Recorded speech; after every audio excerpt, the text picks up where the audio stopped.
Hey everybody, this is Steve back in the shop again. I just want to do another quick update here on the 300 rebuild. I made a little bit of progress since our last video. I didn't want to get too far ahead of myself before I kind of brought everybody up to speed here. I've gotten the engine mounted and I started taking her apart. We've got the pistons, got the crank out, got the pistons out, got the crank out, head off and all that. I got the head and the crank taken to the machine shop. I haven't heard back from him. It shouldn't be that bad of a deal.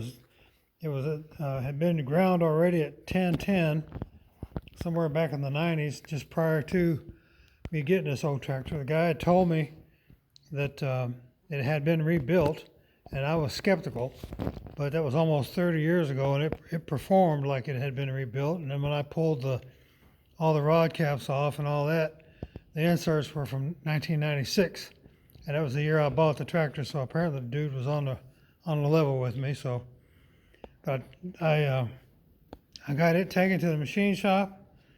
I've got to find a way or find somebody that can give me a puck to pull these sleeves out.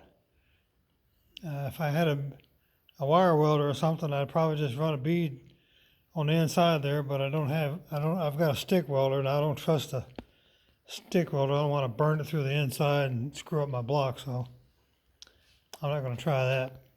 I get a puck for my puller and take it from there. I had a big major surprise from this tractor. All these years I thought it was a TA delete, and come to find out it's not.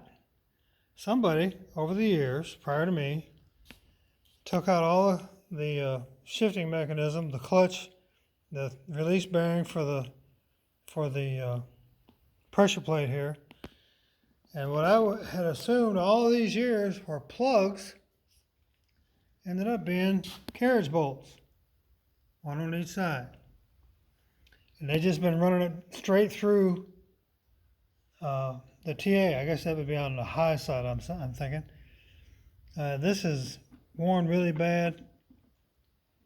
I've got another TA over here.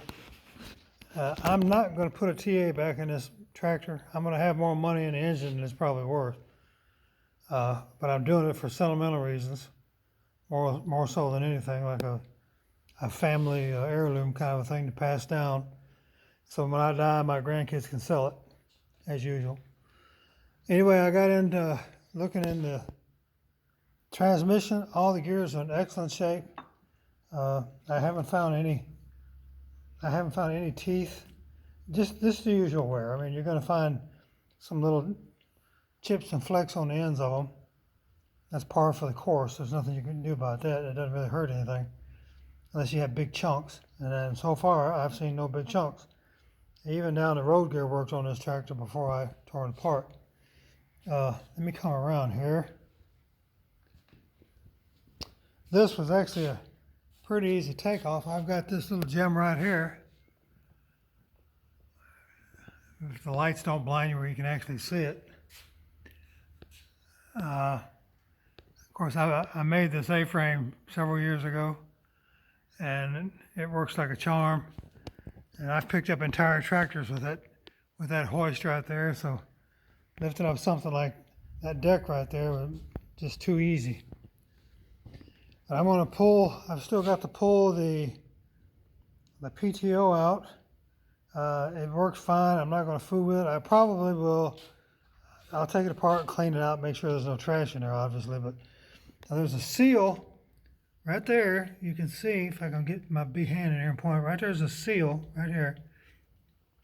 A lot of times, if you're ever bush hogging and you see oil come shooting up out of this vent hole, you're getting transmission oil blowing back through and out the vent because that seal's bad.